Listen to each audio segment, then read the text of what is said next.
लड़की एडवोकेट है, पहले भी छात्र नेता रह चुकी है, सिविल जज की तैयारी कर रही है, काफ़ी कुछ चीज़ें उसको पता है। जीआरपी का काम करने का तरीका, डीएफ का काम करने का तरीका, मिसिंग पर्सन का कितना इंपॉर्टेंस होता है, क्राइम का कितना इंपॉर्टेंस होता है, 363 का कितना इंपॉर्टेंस होता है, ये सारी चीज़ें उसको पता है। तो जो प्लान बना है वो तीनों लोगों ने मिलकर आपस में बना के और उसके बाद में फिर एग्जीक्यूट किया।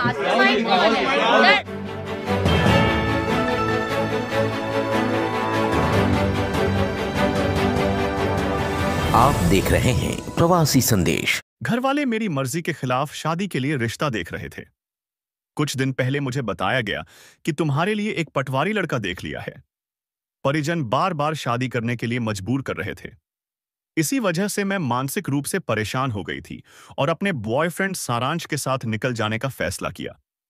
ये बयान है मध्य प्रदेश के कटनी की निवासी अर्चना तिवारी का, जो फिलहाल इंदौर में रहकर वकालत करती है और सिविल जज की तैयारी भी कर रही है। अब अर्चना को पुलिस द्वारा काफी खोजबीन के बाद बरामद कर लिया गया है। उसकी बरामदगी किस तरह हुई और कहां से उसको पकड़ा गया, ये बता रहे हैं भोपाल जीआरपी के एसपी राहुल लोढ़ा। आइए सुनते हैं क्या कहना है उनका। सब लोगों को जानकारी में है कि 7 और 8 के दरमियान रात्रि जो है इंदौर बिलासपुर ट्रेन के अंदर से एक अर्चना तिवारी नाम की युवती जो B3 एसी कोच में थी, वहाँ से वो लापता हो गई। जब से ये मिसिंग रिपोर्ट कायम हुई है उसी दिन से हम लोग जो है वो उस लड़की को ढूंढ रहे हैं, मगर उसके बावजूद जो है लगभग 10 से 11-12 दिन तक हम लोगों को वो ढूंढने के बाद में आज फाइनली नेपाल बॉर्डर से लड़की को बरामद किया गया है। मामला कुछ इस प्रकार है कि अर्चना तिवारी नामक लड़की जो है ये कटनी की रहने वाली है। वहाँ से उसने अपना ग्रेजुएशन कंप्लीट किया हुआ है। वहाँ पर ये जो है वो स्टूडेंट छात्रा नेता छात्रा वगैरह भी रही हुई है NSUI से। उसके बाद में फिर ये 2 साल तक जो है वो जबलपुर में प्रैक्टिस करती थी एडवोकेट की। उसके बाद इंदौर में ये पिछले 1 साल से एडवोकेट की वकालत कर रही थी। इसी दरमियान जो है इसके परिवार वालों की तरफ से लगातार इसको रिश्ते वगैरह आ रहे थे जिसमें इसको शादी नहीं करनी थी। लगभग 3 से 4-5 शादी के प्रपोजल आने के बाद में कुछ इश्यूज हुए, शादियाँ टूटी या उसको नहीं करना था, उसने ना बोल दिया। एक इंदौर में जो है इसकी दोस्ती हुई सारांश जोगचंद करके है, 26 साल का लड़का है, शुजालपुर का रहने वाला है। ये 1 जनवरी के आसपास में, मतलब 1 जनवरी 2025 के आसपास में उसकी जो है वो उसके साथ में मित्रता हुई है। और ट्रेन में ही, इसी सेम ट्रेन में जो है ये उस दिन जा रहे थे और आमने सामने जो है इनका रिजर्वेशन था, तो आमने सामने बैठे हुए थे। ये वकील थी, किसी चीज़ के बारे में बात कर रही थी। सारांश का भी कुछ जो है वो इशू चल रहा था घर पे, तो उस तरीके से उसने उससे बात करना शुरू किया। उसके बाद में बातें जो है वो और भी जो इसके लीगल इश्यूज थे, इसने अपना ड्रोन कंपनी का एक कुछ प्राइवेट लिमिटेड कंपनी बनाने के लिए ये प्रयास कर रहा था इंदौर में, तो उसके लीगल डॉक्यूमेंट को लेकर इन आपस में बातचीत होना शुरू हो गई और उसके बाद में फिर इनकी लगातार बातें शुरू हो गई। जब ये घटना दिनांक जो 7 तारीख है, उसके पहले इसके माता पिता ने और इसके बड़े ताऊ ने जो है वो एक तहसीलदार पटवारी के साथ में इसका रिश्ता फिक्स कर लिया था। उस टाइम पे परिवार के साथ में इसकी लंबी कहासुनी हुई है। उन्होंने कहा कि अब तुम अपनी पढ़ाई वढ़ाई सब छोड़ दो और तत्काल वापस आ जाओ, तुम शादी करके जो है वो तुम्हें जाना ही है। अब की बार जो है वो तुम मना नहीं करोगी और तुम्हारा जो पढ़ाई लिखाई, वो कौटिल्य एकेडमी में इंदौर में पढ़ाई लिखाई कर रही थी लड़की जो है वो, और साथ में वकालत कर रही थी, तो करियर ख़त्म करके अब तुम्हें सिर्फ जो है वो शादी करनी है। ये इस तरीके की बातें जब घर में चल रही थी तो उसका काफ़ी बहसबाजी हुई है। लड़की का जो है वो पढ़ने का मूड था और साथ साथ में अभी ये वकालत और सिविल जज की तैयारी करने का मूड था। तो इसने अपने इस दोस्त को, जो सारांश इसका दोस्त था, तो इससे बात करी। 6 तारीख को ये हरदा में एक केस के सिलसिले में गई थी, हरदा के आसपास में। वहीं पे ढाबे पे बैठ के एक तेजिंदर करके है, तेजिंदर सिंह और सारांश और लड़की, इन तीनों की बैठ के बात हुई। वहाँ पे इन लोगों ने प्लान किया कि किस तरीके से जो है अगर हम लोग मतलब बेसिकली ये छोड़ के भाग जाना है। तब ये भी बात हुई थी कि भाग जाना है तो अभी भाग जाते हैं, तो इतना सब कुछ करने की ज़रूरत क्या है। मगर उस टाइम पे ये बात हुआ कि ऐसा नहीं, अगर ऐसे करेंगे तो वो पता चल जाएगा। ये जो इंदौर बिलासपुर ट्रेन जा रही है वहाँ पे हम बैठेंगे, चलती ट्रेन में से अगर चले जाएंगे तो बहुत सारी हो सकता है कि मिसिंग पर्सन रिपोर्ट कायम होगा।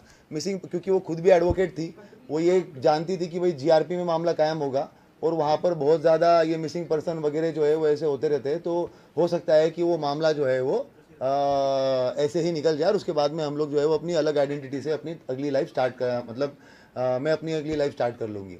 इस तरीके से इन लोगों ने प्लान बनाया। तेजिंदर जो है ये एक गाड़ी चलाने वाला ड्राइवर था। ये इसके संपर्क में जो है वो पिछले लगभग 3-4 महीने से आया हुआ था। तेजिंदर जो है वो सारांश के थ्रू इसके संपर्क में आया था।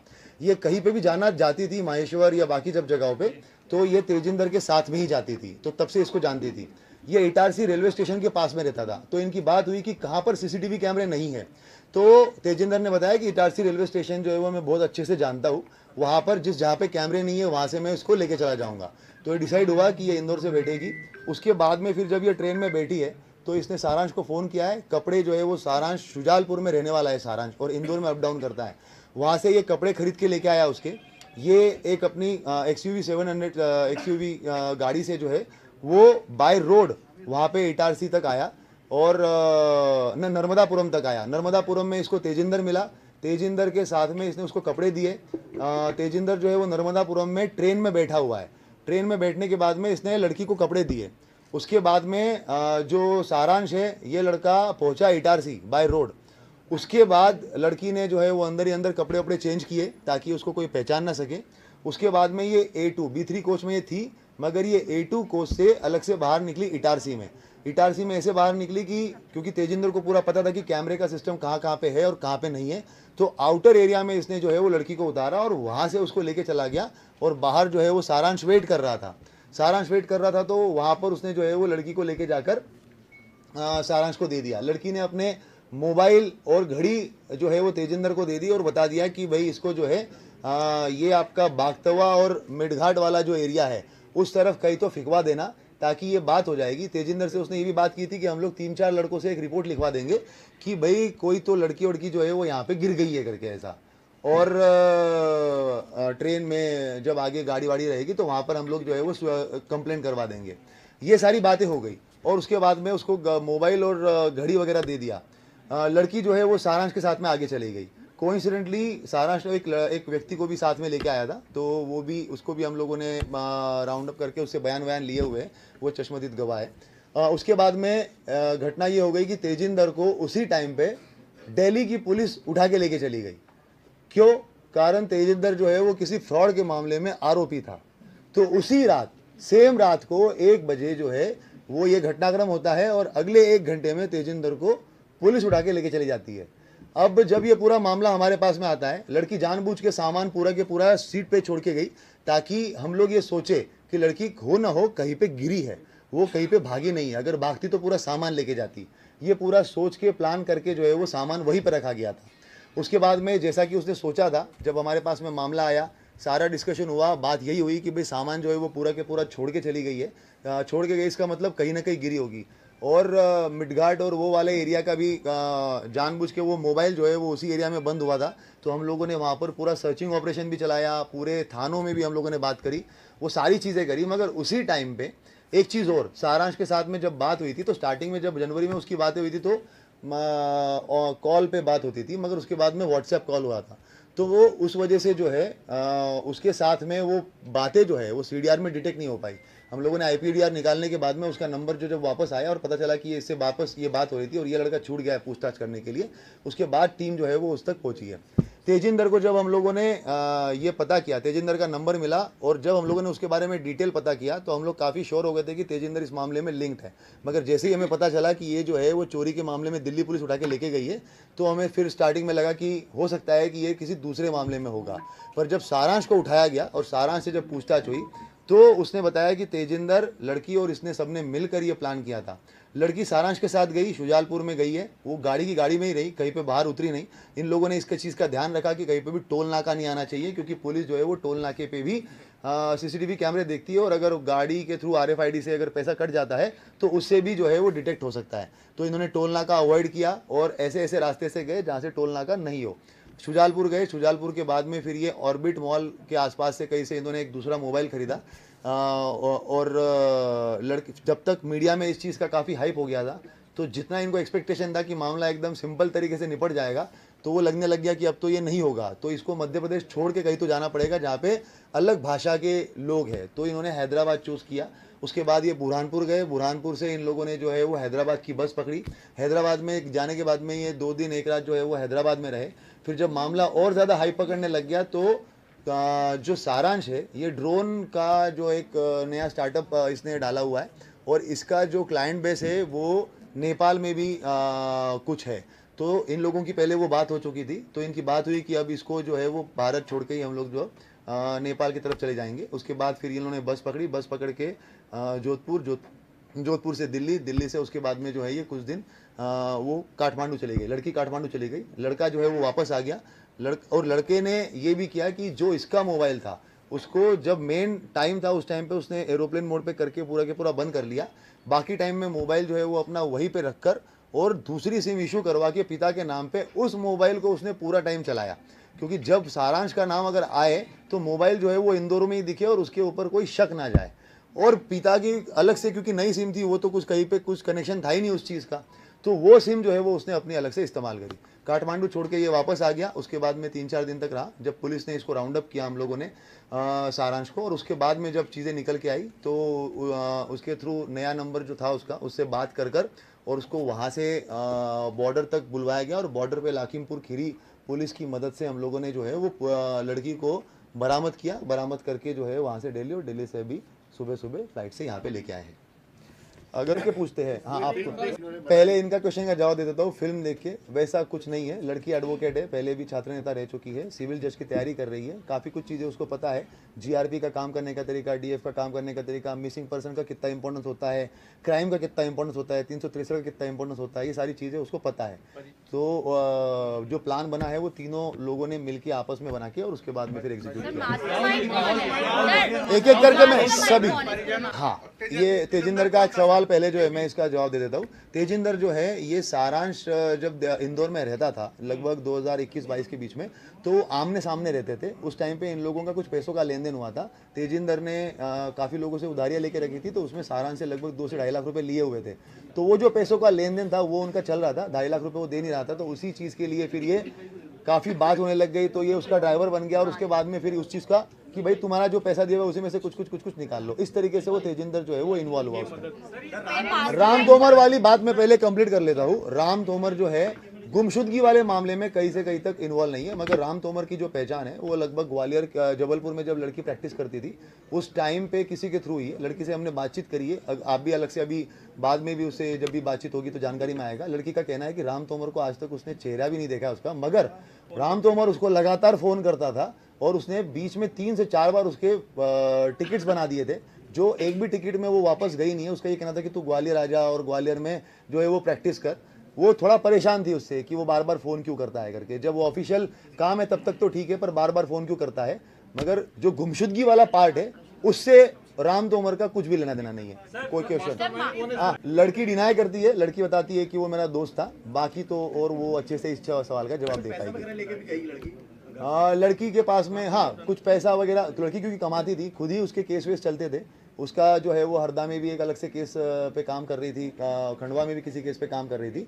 तो लड़की खुद भी कमाती थी। उसने अपने माँ का ऑपरेशन जो किया था तो ऑपरेशन में भी उसने खुद ने पैसे जो है वो खर्च किए हैं। तो पैसा उसके पास में था और कुछ पैसा जो है वो सारांश ने भी उसने पेरेंट्स को हाँ पेरेंट्स को जो है ये लगातार इनमें जो अगस्त के महीने में जब वो पटवारी का उसके पास में रिश्ता आया था और उसने ना बोला था तो उस टाइम पे काफ़ी झगड़ा भी हुआ है। मतलब लगातार फ़ोन पे बात भी हुई है, माँ का भी झगड़ा हुआ है। माँ ने भी कहा है कि इसके अंदर जो है वो तुम्हें इस बार शादी करनी पड़ेगी वगैरह वगैरह। जिस तरीके से हर एक फैमिली में होता है कि भाई तुम्हें शादी करनी पड़ेगी, लड़के का कहना है कि नहीं मैं तो अपना लाइफ स्कोर करिए उसका। डेफिनेटली वो अगर ये सब चीजें इतनी हो रही है और उसके बाद ही 6 तारीख को हुआ है।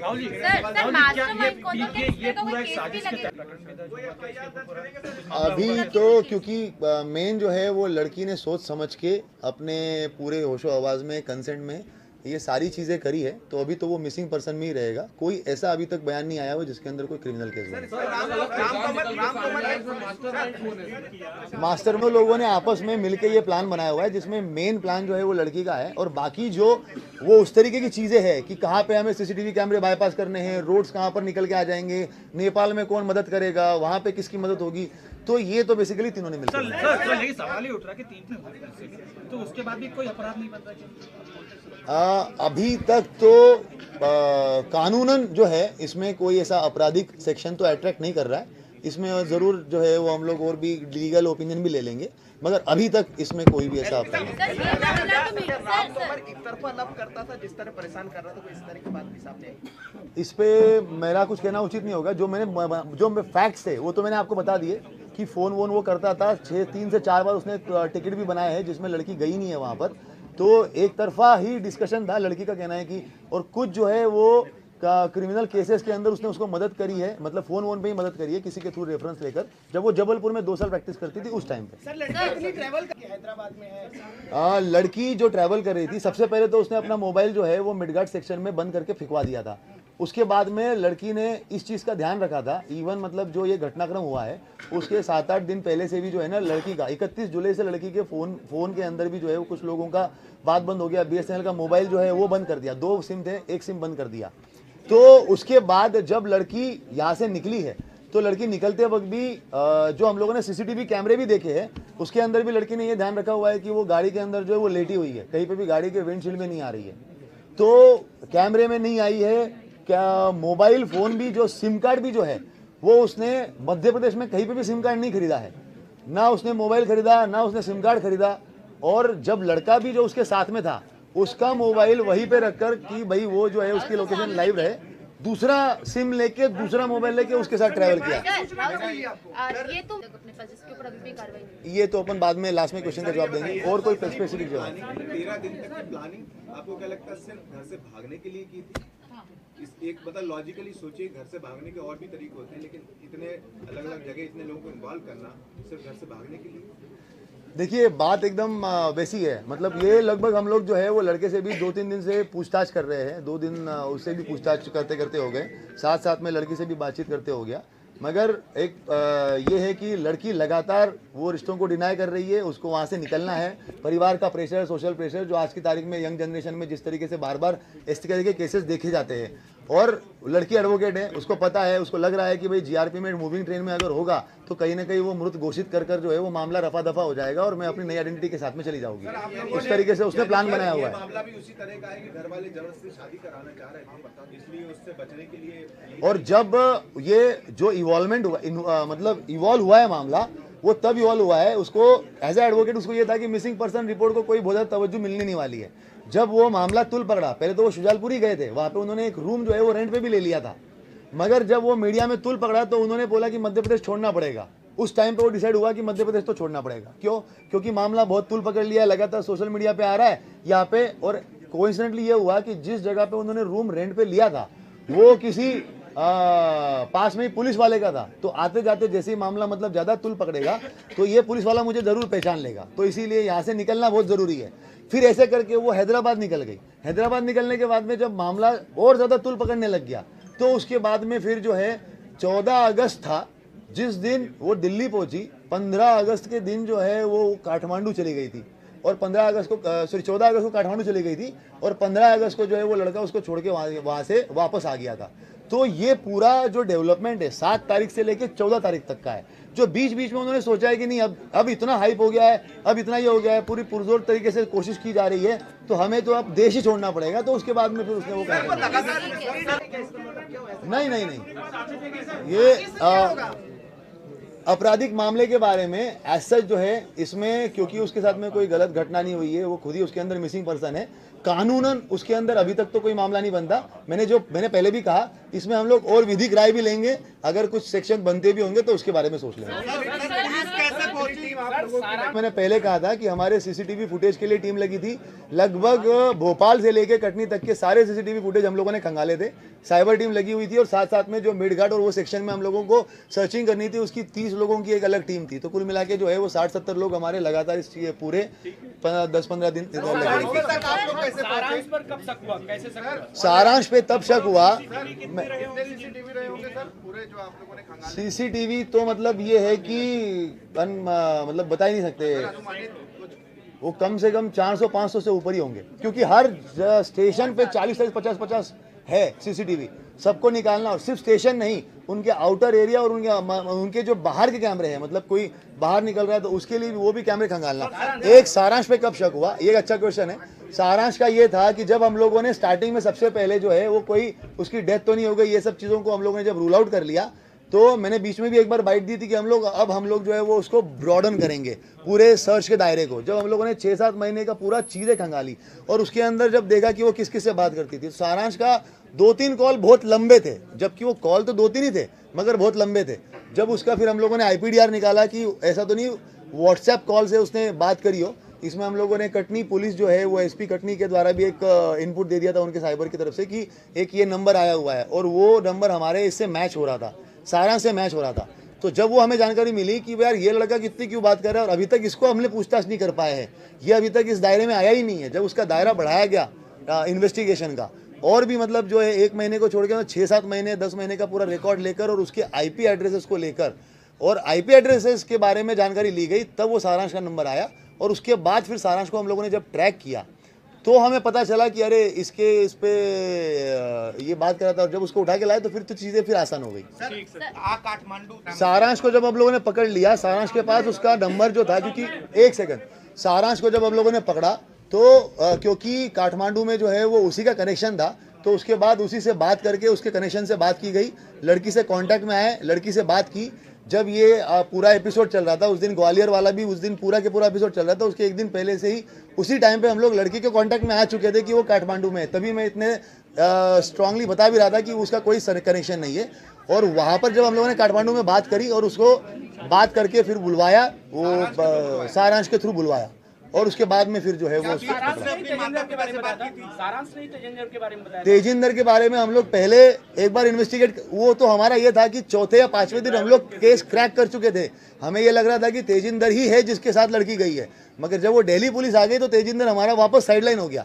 अगर वो दिल्ली पुलिस उस दिन नहीं आती तो हो सकता था कि हम तीसरे दिन ही उस केस को क्रैक कर लेते तेजिंदर को पकड़कर, मगर वो घटनाक्रम ऐसा ही था जिसकी वजह से हम लोग उससे हटे। पर फिर सारांश के थ्रू वापस तेजिंदर तक जब पहुंचे तो हमारी एक टीम दिल्ली गई, दिल्ली में उसको तिहाड़ जेल के अंदर उसका जो है वो हम लोगों ने वापस अंदर जाके उससे पूछताछ करी और फिर वापस जो दिल्ली पुलिस से बात करके 4 दिन का उन्होंने रिमांड लिया था, तो उस रिमांड में भी हम लोग वहाँ पर गए और बाकायदा उससे पूछताछ करी और जब वो फैक्ट्स मिलान किए तो चीज़ें फिर हमें काफ़ी आसान हो गई। इंदौर में जो CCTV आया था, इंदौर में CCTV आया था जिसमें वो एक बार देखना पड़ेगा, एक बार देखना पड़ेगा। परिजनों से बीच में अर्चना ने, जब आप लोगों ने ट्रेस किया, जो कल बातचीत चलेगी, बातचीत की थी या परिजनों को पहले से कुछ अंदाजा? जब हम लोगों ने सारांश को पकड़ लिया था और उसके बाद उस लड़की से बात करके हम लोग जो है वो बुला रहे थे, तो जब उसने मान लिया कि अब मैं आ जाऊंगी और उसने काठमांडू से धनगरी करके एक जगह है वहाँ तक की फ़्लाइट ले ली, तो उस दौरान में जब वो उसने अपने भाई से बात कर ली थी कि जब मैं आ ही रही हूँ तो अब मैं अपने परिवार वालों को भी बता देती हूँ।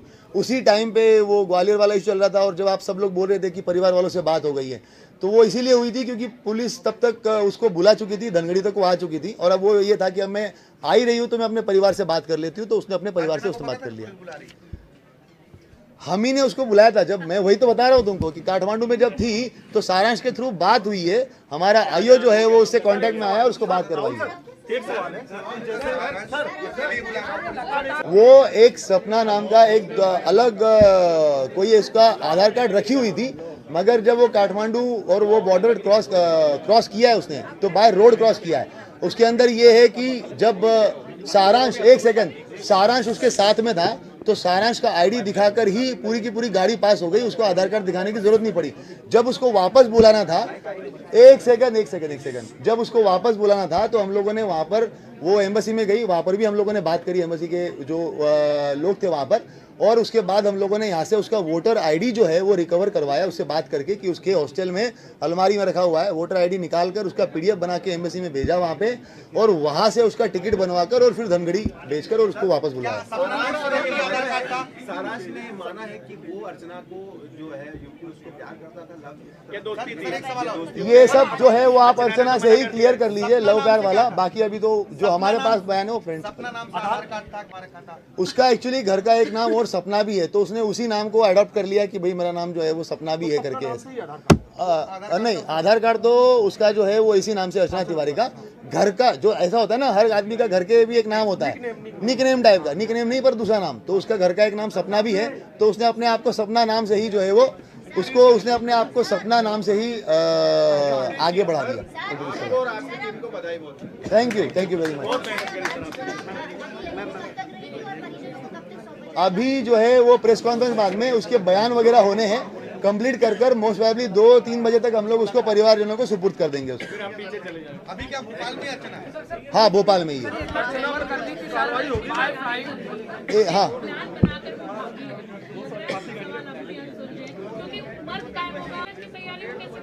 तेजिंदर और सबको मिलना है इकट्ठा, एक बड़ी साजिश है। ये देखो, ये अलग अलग तरीके से देख सकते हो। आज की तारीख में इसके पहले भी 2-4 इंसिडेंट्स हो चुके हैं, मैं नाम नहीं लूंगा, मगर इस तरीके से लड़कियां भागती है। ये एक समाज का वो जो एक प्रेशर होता है ना कि भाई ये होना चाहिए, ऐसा होना चाहिए, जो जिसको आज की यंग जनरेशन डिफाई करती है, और उसके इन्फ्लुएंस में टीवी सीरियल्स देखकर इस तरीके से वो प्लान करना ये सब सारी चीजें होती है। सारांश के ऊपर क्या कोई मामला दर्ज होगा? एक लड़की को भगाने के आरोप में तेजिंदर दोनों इसमें शामिल क्योंकि लड़की 18 साल से ऊपर है, अपने कंसेंट से उसके साथ गई है, तो अभी तक तो कानूनन उसके ऊपर कुछ नहीं हो पाएगा। दिल्ली के आगे तक वैसे कोई लड़की भगा नहीं सकता ना, मुझे ले गया वो बालिक है। हाँ, फ्यूचर प्लानिंग तो बस ये है कि उसको जो है वो एक नई लाइफ स्टार्ट करनी थी। आगे आपको वही बता दें कि उसकी फ्यूचर प्लानिंग क्या थी। प्रवासी संदेश को लाइक करें, शेयर करें, कमेंट करें, सब्सक्राइब करें और बेल आइकन जरूर दबाएं।